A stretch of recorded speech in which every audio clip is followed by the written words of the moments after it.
Okay, welcome everybody to this topic of graphic facilitation. It's one of the things that I really enjoy, and I have to say that I've been using graphic facilitation for over 25 years now in the way I teach. And the story of how it came to be the way it is today is a really long story. So I'm not going to bore you with all of that today because I could write a book about it. I actually did a PhD on it. And so, I want to kind of give you a rundown of what it is.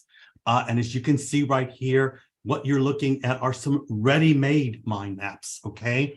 And we're going to lead you to what ready-made mind maps are about as a form of graphic facilitation to use in your classroom. Well, let's move to the next thing here. And even if you've never heard of graphic organizers, chances are that you've probably been using them in one form or another, and you really didn't know that you were using them. When you think about maybe you did a pros and cons list of something that, when you were making a presentation, getting ready for a presentation of all the pros and cons that you wanted to present, some ideas. Sometimes we call pros and cons, a binary approach to dealing with a topic. Maybe you were working on your family tree. That's really how I got started at a very early age of learning how to work with graphic facilitations and mind maps. And if you've read a comic book, then you were looking at graphic facilitation. That's storyboarding. They're little stories put into little graphs and pictures. That's a form of graphic facilitation. And if you've ever put together a hierarchy of an organization, a company, or your school, you were probably doing that with graphic facilitation. There are so many different kinds of graphic organizers. I researched it and tried to find as many as I could, and we're not going to be able to cover all of those today. But I think, what we want to talk about today is the things that you need to know about using these powerful tools of graphic facilitation with your English language learners in your classroom, whether it be face-to-face or online. Well, let's start with the idea of the word graphic organizer. And graphic organizer is an umbrella term. It's an umbrella term for so many different things. These are just some of the things that I could come up with for today, but the list is very long. If you've ever heard of an anchor chart, if you've ever walked into a classroom, teachers have anchor charts in their posters that tell students things that they need to know about math, about science, about reading, about writing, about all those different things that they need to learn about. Cause and effect charts, pros and cons charts, concept maps, Cornell notes, fishbone charts, flow charts, idea wheels, Ishikawa diagrams, a matrix, pie charts, sequence charts, spider charts, steel charts, story maps, taxonomies, timelines, tree charts, Venn diagrams, and no wonder learn charts. Those are just so many of the things that fall under that umbrella of a graphic organizer. Again, I can't cover all of those things today in 45 minutes, but I want to concentrate on what I feel might be the 5 most important things that you could be using in your EFL classroom and for your language learners. And I think that the 5 most important ones that we need to talk about is graphic facilitation, and whether we can actually use graphic facilitation in our classroom. Sketch notes, what are they? Some examples of them. Can we use sketch notes in our classroom? Infographics, what are they? Some examples of them, and can we use those in our classroom? Mind maps, great things to know about. And everybody thinks that when I'm talking about what I do, that I'm going to teach people how to work with mind maps. And I am. But, that's a different process. And mind maps are good, but we're going to take a look at them. And can we use those in our English language learning classroom? And then we're going to talk about ready-made mind maps and the concept that I innovated more than 25 years ago and have developed it over the 25 years to what it is today. So let's move on. I truly believe that if we really think about what is going on in the classroom, one of the most important things, one of the most important skills that teachers need to learn is about lesson planning, really thinking about and mapping out what is going to go on in that classroom, create a plan for a learning cycle, because I believe that if you have a well-planned class, a well-planned lesson, that you're going to be taking your students on a journey. And what is that journey that you want to take them on? Because learning should be a positive experience. Learning is an experience, and learning how to learn is also a skill. And just because, we're talking about teaching, we have to know that teaching's not the same as learning. Sometimes we teach too much, and the students don't learn what they really should be learning. So I don't want to get into teacher talking time, because that's not really what this is about today. It's about, graphic organizers. But let's start with that question of what journey do you want to take your learners on? Because graphic organizers is a way to be very creative to take them on that journey. Well, we want, and I think this is what I truly believe, is that we want to put our learners in the driver's seat. We want to teach them what they need to know so that they feel confident about themselves to get behind the wheel and start driving themselves, start speaking English by themselves without us. And there's many things that we have to do to make sure that they feel comfortable about the language that they're learning. This doesn't have to be about English, because this is what every teacher should be doing. We should be leading our students to be self-directed, and they need a little bit of cognitive apprenticeship. I'm not going to get into that. If you don't know what cognitive apprenticeship is, please go to Google and Google it, because it's a very important part of learning and what a teacher really does in the classroom. So, well, how do we get them to the point that they're comfortable? Well, we've got to teach them how to learn. That's one thing, but we need to make learning visible for them. And that means making thinking visible for them. Sometimes when we give them a course book, that could lead to cognitive overload, and that might, not be so good for a learner.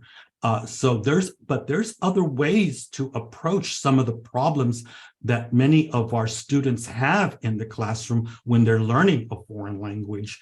And graphic organizers is a way of making thinking visible. Well, we also need to teach them how to think out of the box. And that means, and this is a cultural thing, is that many people from different cultures are accustomed to the teacher telling them everything that they have to do. They look to the teacher for guidance. They look to the teacher as the person who knows everything, who has all the knowledge, and that's going to give that to them, because that's the way they grew up and that's the way their culture is about learning. But it doesn't have to be that way. That also means that teachers, not only learners have to think out of the box, but teachers have to think out of the box. They have to step away from course book driven learning. And many teachers fear that because they don't know where to go. Where do they go beyond the course book? What do they do? And they've got to be inspired by other things. They've got to use their imagination. They also have to do problem solving, and they have to do unconventional things. And this was a problem that I had when I started teaching, was I didn't want to use the course book because I didn't like it.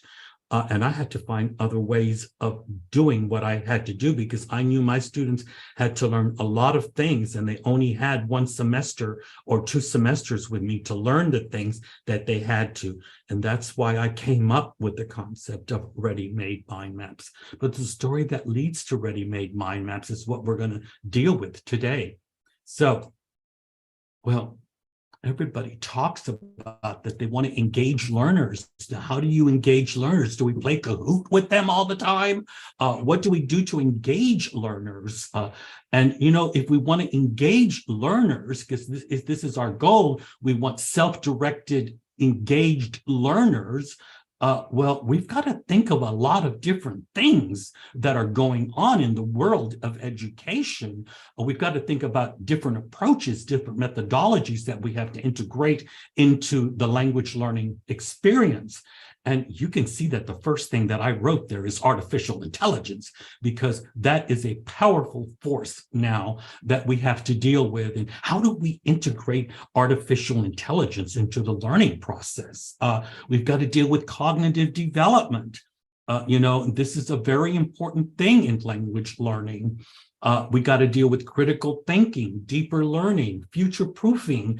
We've got to deal with an interdisciplinary approach to learning. We've got to deal with learner-driven environments. We've got to deal with learning to learn. What about project-based learning? What about real student engagement? And not just engagement, but real student engagement, task-based learning, meaningful learning. What about transferability?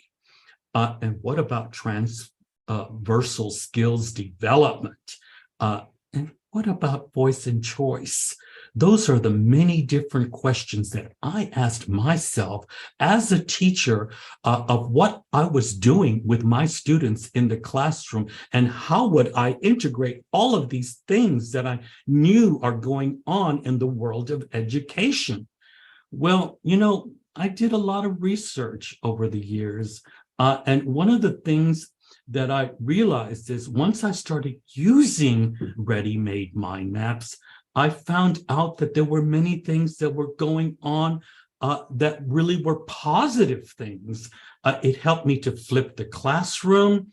It created a positive learning dynamics within my classes. It helped to promote skill sets and develop new skills. It helped to incorporate the concept of montage into the learning process. I'll explain that to you later. It helps to deal with personal learning preferences. You'll notice that I didn't say learning styles, I said learning preferences. It helps to deal with differentiated learning. It helps to do with experiential learning. It helps to keep the learners focused and result-oriented, and it leads learners to self-directed learning, which is extremely important for engagement. And it helps to put life in the course book. Many people think that I have something against course books, but I don't. I think that they're okay, but we do have to learn as teachers to go beyond the course book. And it helps to deal with predetermined outcomes and prescribed information. The course books are predetermined of what we need to teach, and the outcomes are predetermined because there's tests there that test what's in the course book. But we need to learn how to go beyond that. And it helps teachers to learn how to deal with TBL, which is task-based learning, and all the PBLs, and we'll look at the PBLs. And I think the most important thing, it helps the teacher to go from instructivist ways of teaching to constructive ways of teaching. And those are two different schools of thought in education that you really should know about, because are you more instructivist? Are you more constructivist? And I have to say that we're probably a little bit of both, but in today's world, we should be more constructive than we should be instructive. In other words, there's a time to teach and there's a time to learn. And there's a time for students to be doing things, because learning should be about doing. It's not about teaching them something like they're empty vessels that they have to take in. But whatever we teach them, they should be doing something with it. And that's a constructivist approach to learning. Well, I said that we were going to talk about 5 different kinds of graphic organizers. We're going to talk about graphic facilitation, sketch notes, infographics, mind maps, and ready-made mind maps. Well, let's start with graphic facilitation, which many people know as visual meeting notes. Here you see a woman who's a graphic facilitator, okay? She is standing there in a room creating this huge poster. It's very beautiful, it's very colorful. And what she's doing is she's just simply listening to what's going on in a meeting, at a conference, at some kind of workshop, and she's writing down everything that she hears. Now, let me say something about graphic facilitators. They are trained. They're usually not teachers. They are graphic artists. They're people who are very, gifted with drawing, with color, and with space. They really know how to work with space. They are trained. They work very quickly, and they are creating something live as it's happening. What you're seeing here is a graphic facilitator inside of a conference or a workshop, creating a poster on a wall that will be given to the conference or events manager, and they will usually put it somewhere. Well, where did those big giant posters wind up? They usually wind up in a company where they post it on a big wall where people walk by and see it all the time. So they're reminded of what's really important, what happened at an event, what did they talk about, and they see it every day. And after a while, they start to remember it. And they start to live it because they see it every day. This is the power of a graphic facilitation poster, but they're big. And again, these people are trained and they're usually not teachers. So it does serve a purpose, but is that good for teaching English or any language? Well, the answer is no, they're not.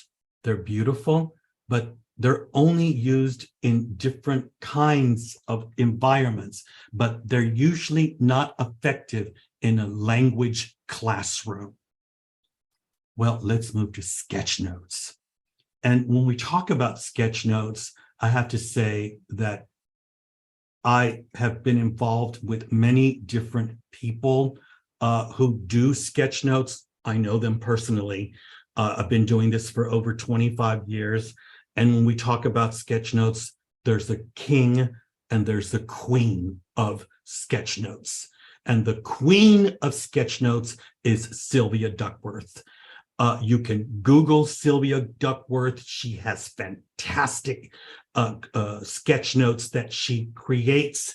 They're known all over the world. They're translated into different languages.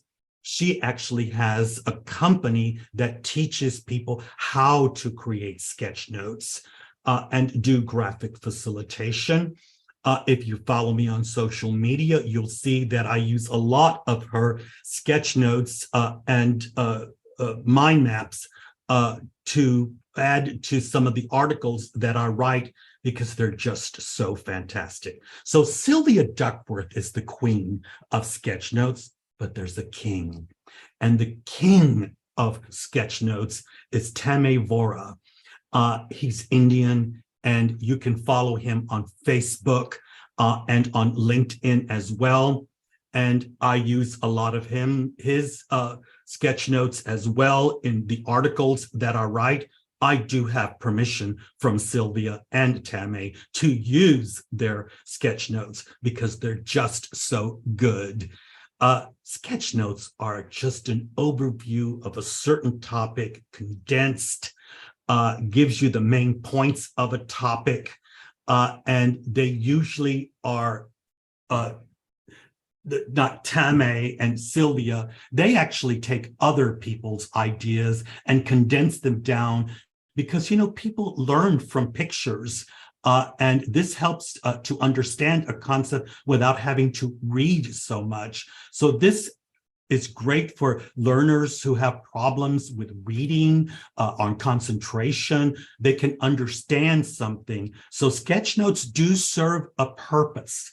I like to use them myself for articles because it's just a great overview of articles. So again, one more time, Google Sylvia Duckworth. You'll find many of her sketch notes that you can use in class.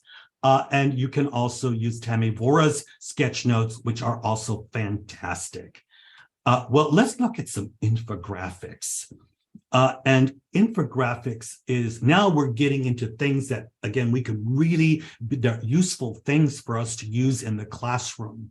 Now, this is an infograph about infographics. Okay, so I guess we could call it a meta infograph, but it kind of, infographics are different because they usually have pie charts, they'll deal with statistics, they'll have breakdowns into numbers, they'll use all different kinds of graphics within the infograph to explain something. You can go to and just Google the term infograph under images, and you could find an infograph for almost anything that you're teaching in the classroom. So infographics are great to use as visuals when you're looking for a visual for a topic that you're teaching. Now, and another thing is, one of the masters of teachers, and I always recommend, is Nick Peachy. Nick Peachy has many free lesson plans that you can download on the internet for free from his internet site on all the different ways of using infographics in your language classroom. So, Google Nick Peachy, find him on LinkedIn, find him on Facebook. He has a lot of great information that he gives to teachers for free. Here's an example of an infograph about garbage. Again, you can find anything on the internet if you want an infograph. And here's another one on international education. So here you can see there's graphs, there's different statistics and numbers. Now, when you're dealing with a topic that it's going to deal with statistics, infographics are the way to go. Now, I truly believe that teachers should not be creating the infographics for the class. I think they should deal with certain topics and they should teach students how to create the infographics, because infographics is great to be using in task-based learning and project-based learning. So learn more about infographics because they are great to be using in your language learning classroom. Now let's look at mind maps. And there's so many things about mind maps on the internet.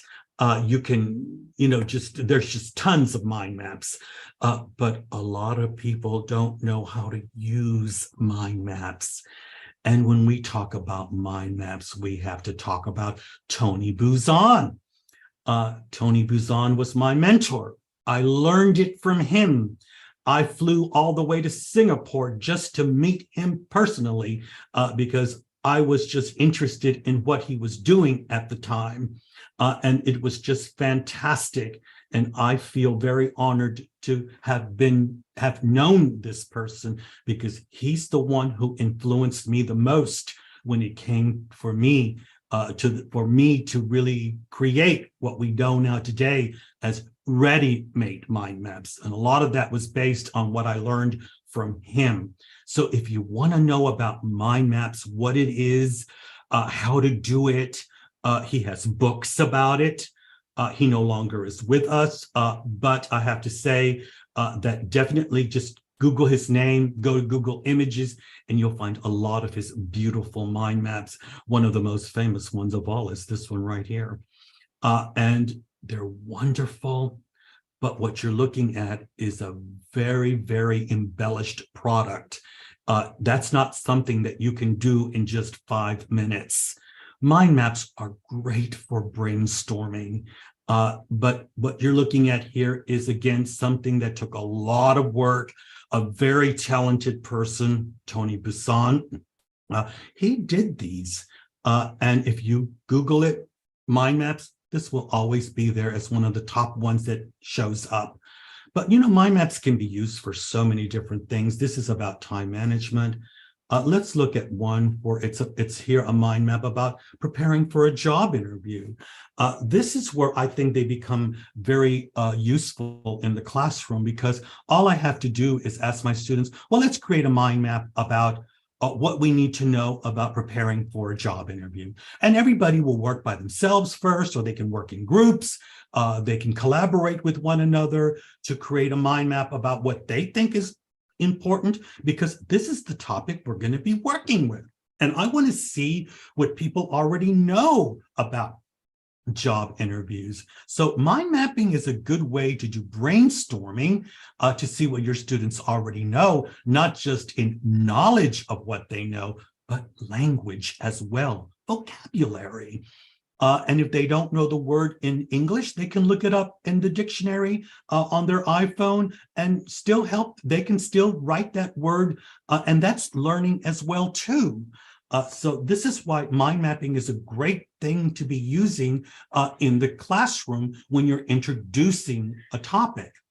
And here's another mind map that was created by Word or another program. I don't know exactly what program it was. This is not done by hand, but you can see here that this is about proactive inquiry and about, what really is proactive inquiry. Now, I would not ask this to low-level learners, but again, you see a mind map here, and this one was created by the king of sketchnotes, Tame Vora. Again, when you go to Google Tame Vora, you will see that not only does he do sketch notes, but he does mind maps and graphic facilitators as well. Well, that brings us to ready-made mind maps, which are also known as RMMs. That's the acronym that I gave it. I had to deal with a lot of different problems in my classroom.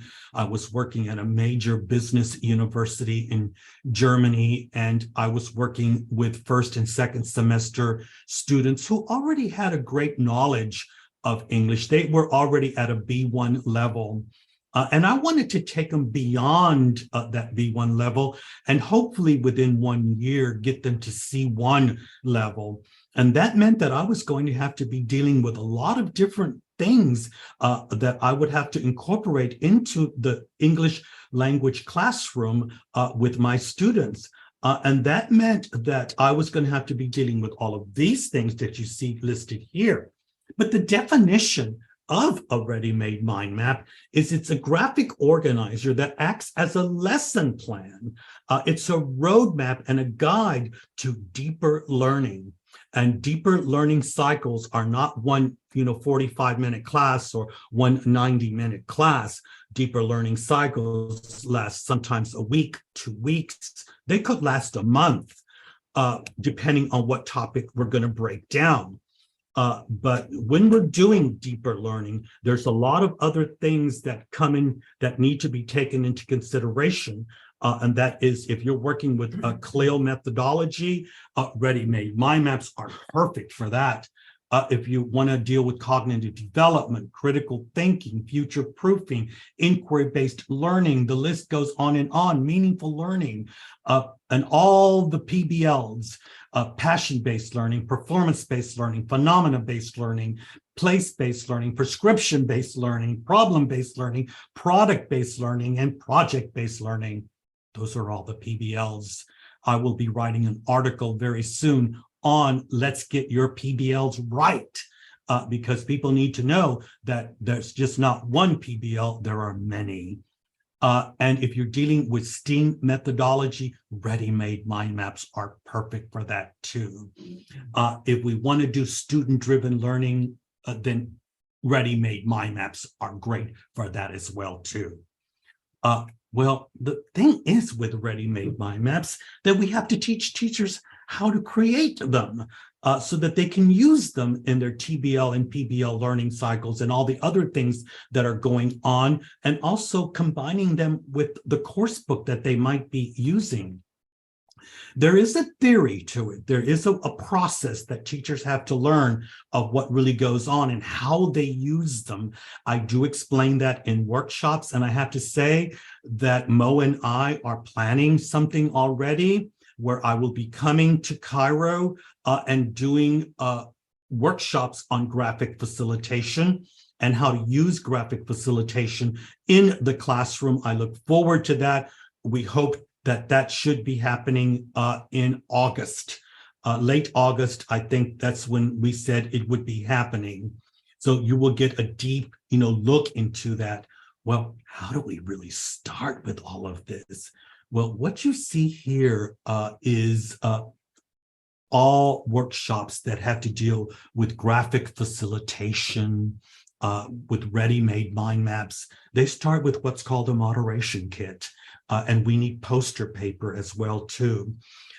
And here you see all the things that are inside the moderation kit that I usually bring with me: markers, scissors, pencils, sticky notes, stickers, Post-it notes, all kinds of different cards in different shapes and colors, highlighters, all these things that we're going to need to really be creative to create ready-made mind maps that they can take with them and start using them in the classroom, because not only do they understand what a ready-made mind map is and how to create one, but they know how to use it in their classroom. That's really the goal of the workshops for graphic facilitation.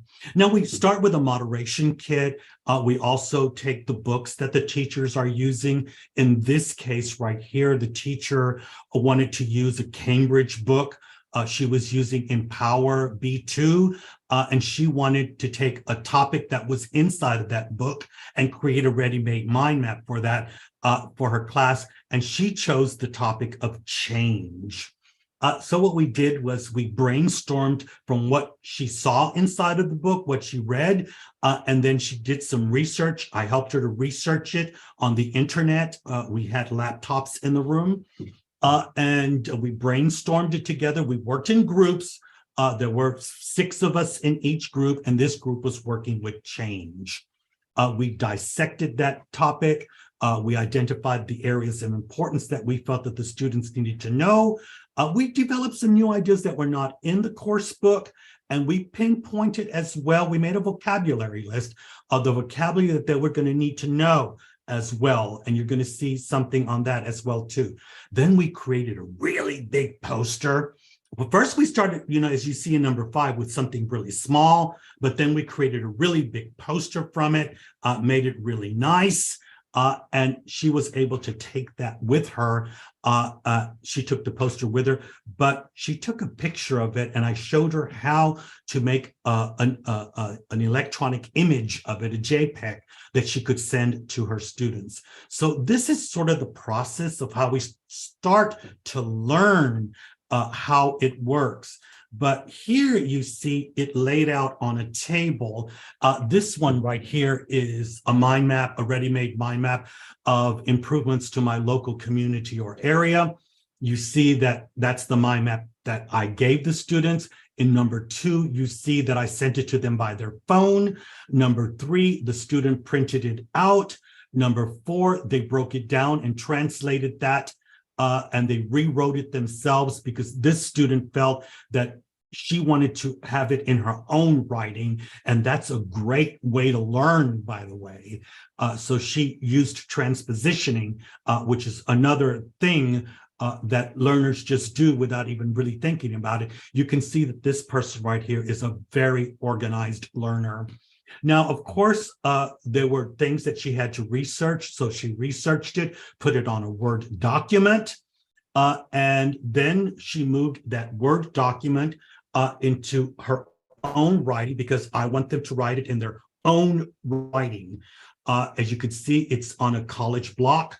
And then what she did was she put a draft together, and then she turned in number 7, her writing assignment for that. And that is what I checked.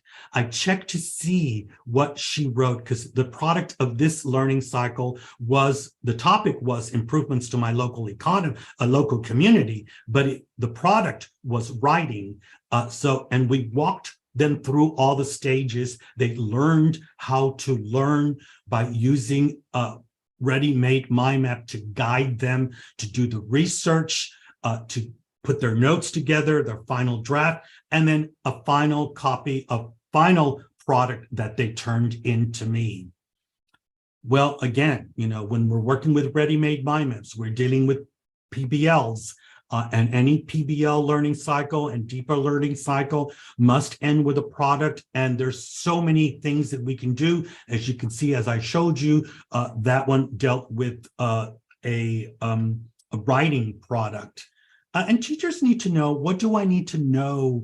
What do I need to think about that's going to happen in the classroom? What materials would I need? And this is a little matrix. Again, this is a graphic organizer on all the different things that they need to know. And we brainstorm this as well with teachers so they get comfortable in talking about learning and teaching and what's going to happen and how they should be prepared, what procedures should they, get ready for, how are they going to set up that room, what's going to be the learning objectives, what could be some of the problems that they're going to have, and what are some of the methodologies that they're going to use to guide the learning. So we use this right here as a graphic organizer to teach the teachers how to talk and plan the learning cycles that they're going to be doing using the ready-made mind maps for.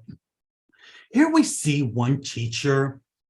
She's did her poster, and she's going to be dealing with the topic of my country, my culture. People want to talk about their culture, and I put together a group of 12 teachers, all of them from different countries, and we brainstormed the things that we thought would be important about talking about their country and their culture. And we came up with 7 different points. And then they put them into bubbles. She created her little empty poster. She created the poster itself and all the different things that she was going to talk about in her My Country, My Culture project. She researched everything. She really took some time. She had her laptop and her telephone. Once she was happy with that poster, she put it on the wall, took a picture of it. Now she's going to take the poster home with her. That's hers. But she only needs a picture of it because she's going to use that with her students. And she learned how to do it in our workshop, but she's going to do that with her students now.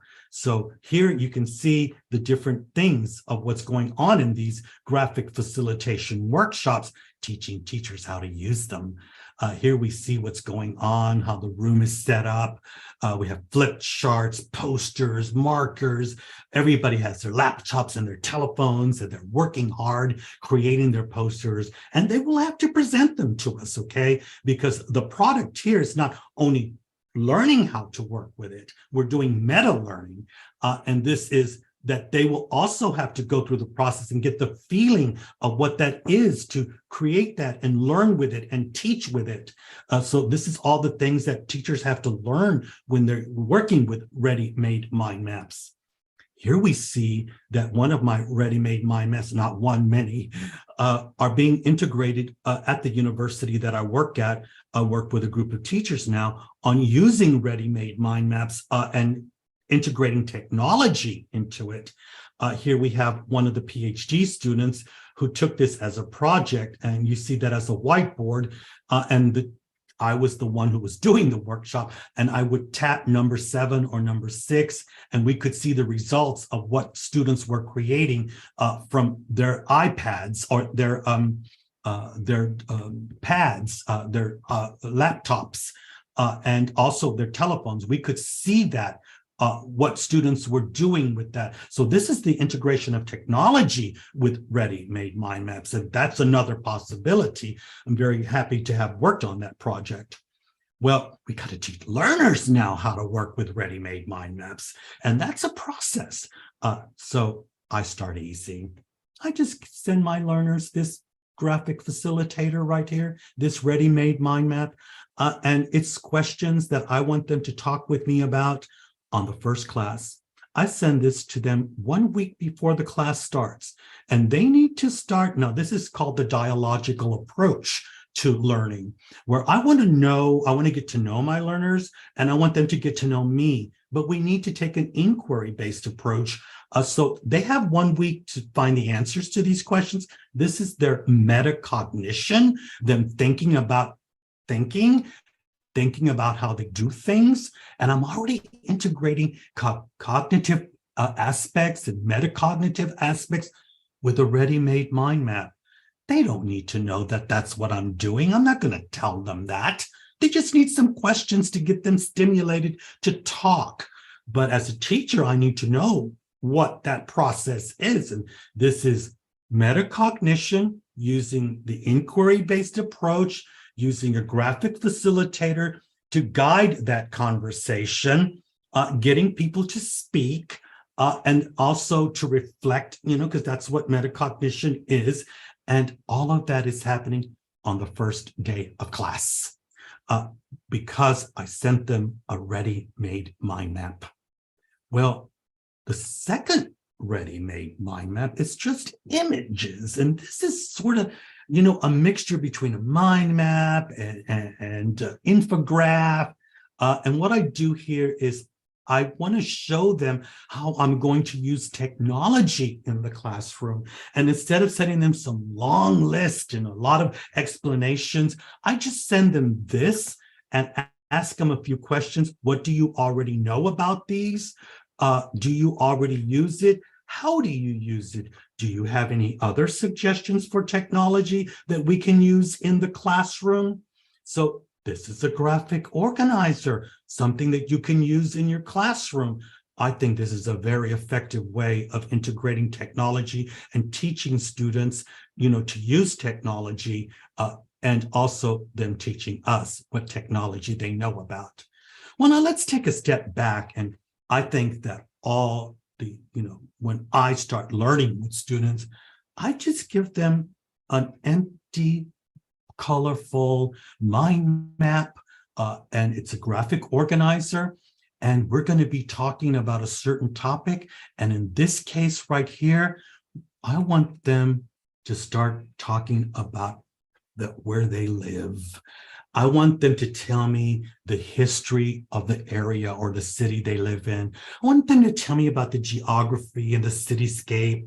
I want them to give me a demographic overview, tell me about the economy and the job market, tell me about the infrastructure, transportation, and maybe tell me something about the culture, education, and recreation possibilities in that area. So we break it down into 6 categories, and I show them how to do it. We work in groups, and because I believe in collaborative learning. And we have to find out what resources, where are we going to get this information from? And we start talking about that. And then, of course, they have to start getting their project ready because they're going to tell me about their city. Now, when I work in international groups, this is great because we talk about so many different cities. But if you're working in a group where it's just everybody's from one city, well, all you got to do is form 6 groups. One group talks about the history. One group would talk about geography. One group would talk about the demographic overview. The other one about the economy, the other one about infrastructure, and the other group. There's many ways to use these ready-made mind maps. Remember, this is a lesson plan. This is the guide. That's all the students need. The rest they'll figure out for themselves. Trust your students. Explain it to them. Trust them. Let them be creative. Let them go do the research. Let them come back and show you what they have learned. They're using the language. They're using the internet. They're learning research skills. And again, they could do a presentation with a PowerPoint. That could be the product. They could do a writing task. They could do a TikTok. They could do all kinds of things. They could do a video, whatever. Let them choose how they want to give you the results of their research. That's the great thing about ready-made mind maps of student-centered learning and voice and choice. Well, what I don't tell the students is, this is project-based learning, and I needed them to learn the vocabulary of what we're really going to do. So once I'm happy with that, and that's happened, I take them one step further and I give them a problem. I now throw problem-based learning at them, and I tell them, let's break all that down. They've learned a lot of the vocabulary. So now we're going to tell them, I want you to think about the future of your city, of your region. What are some of the problems and challenges that are being faced in that, in the area? We look at number 2, in the area of education or healthcare. Now you'll notice that I have 3 possibilities in each one, because once the students make a choice, they say, well, I like number 3 and I want to talk about the economy. Well, that's great. That's wonderful. I've got, if you do your mathematics here, you'll see that 3 times 6 is 18. I have 18 different perspectives.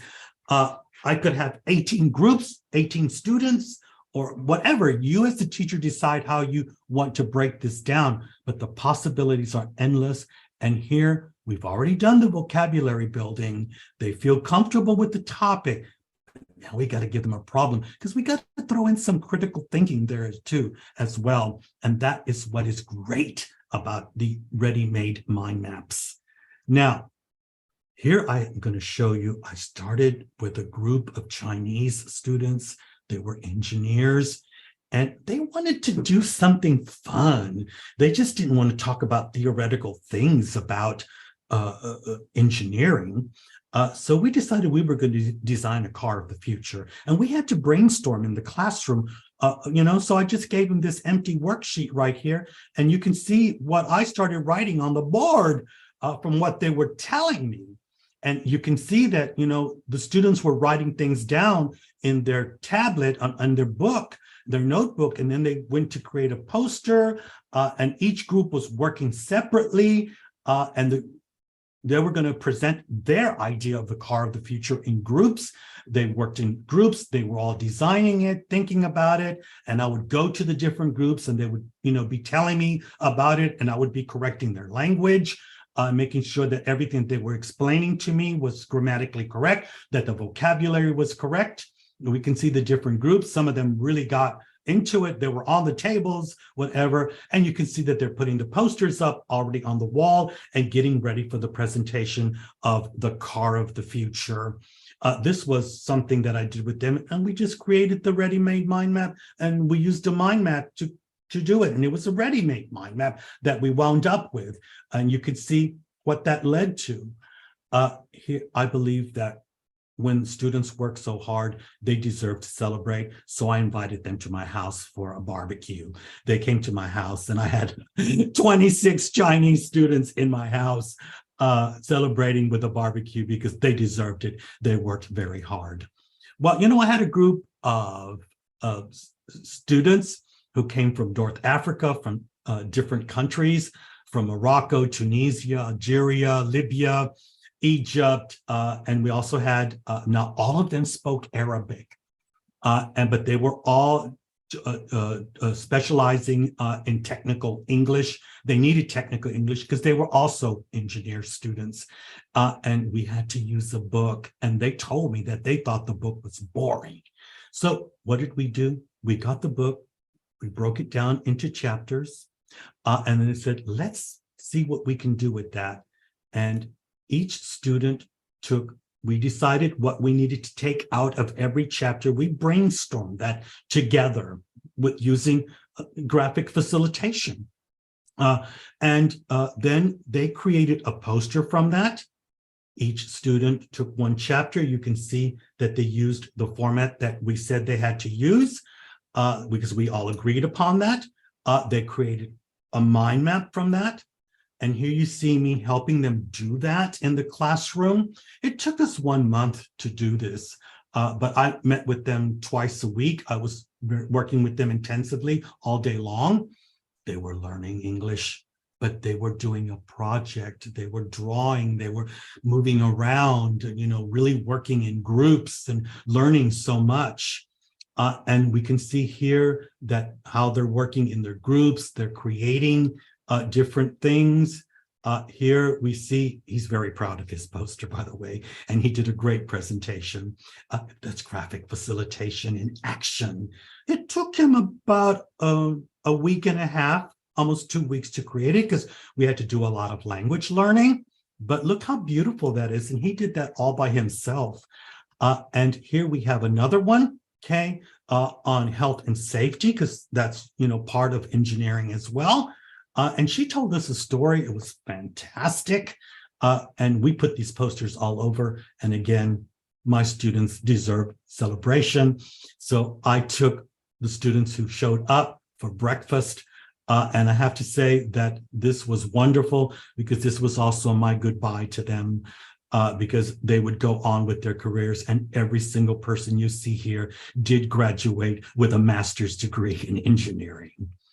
Well, teaching with ready-made mind maps, there's so many things we can do. And this is going to be quick because this is how we're going to wind up here, is there's so many, and you don't have to use mine, but we can talk about status symbols and take an interdisciplinary approach. We can talk about the gender, we can talk of the gender approaches to status symbols, cultural aspects of status symbols. We can talk about the advertising industry and how they influence us, and the history of status symbols. Again, these are the ones that I created to lead learning cycles. We can talk about food and restaurants. We can talk about teamwork.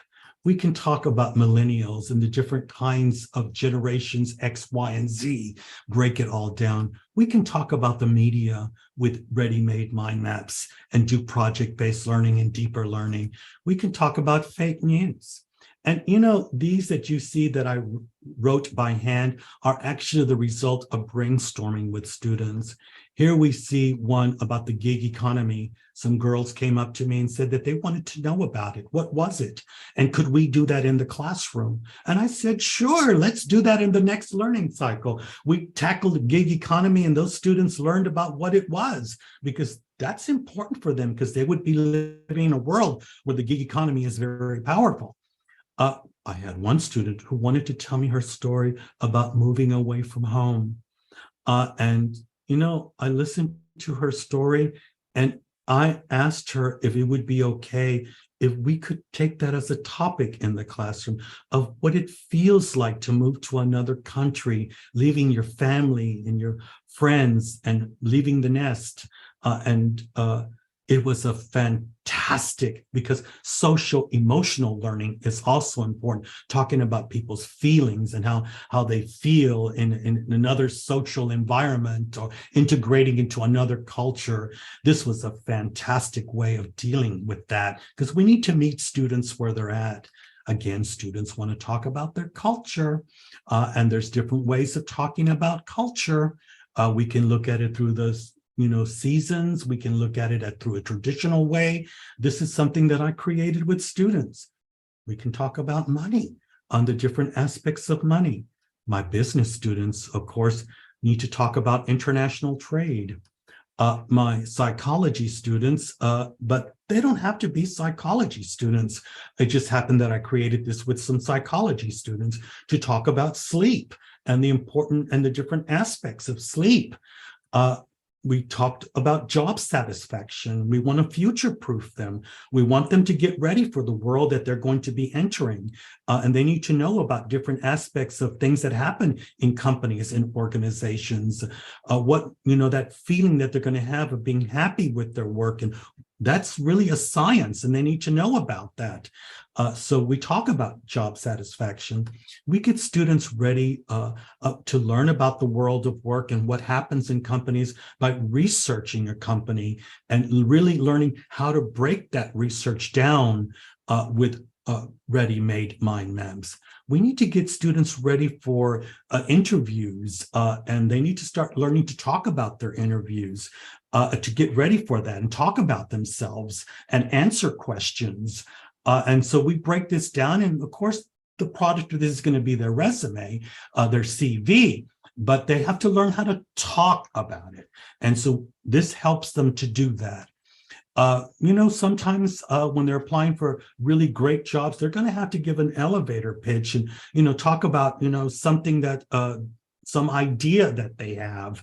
I made this into a contest at the universities, several universities that I worked at, and we would have an end of the semester in front of all the school, all the MBA class of who could give the best sales pitch. And we had first prize, second prize, and third prize. And we would invite companies to do this because companies want to see who these students are, because companies are, the recruiters for companies are out there looking for great, future employees. And I always would call companies and invite them to this.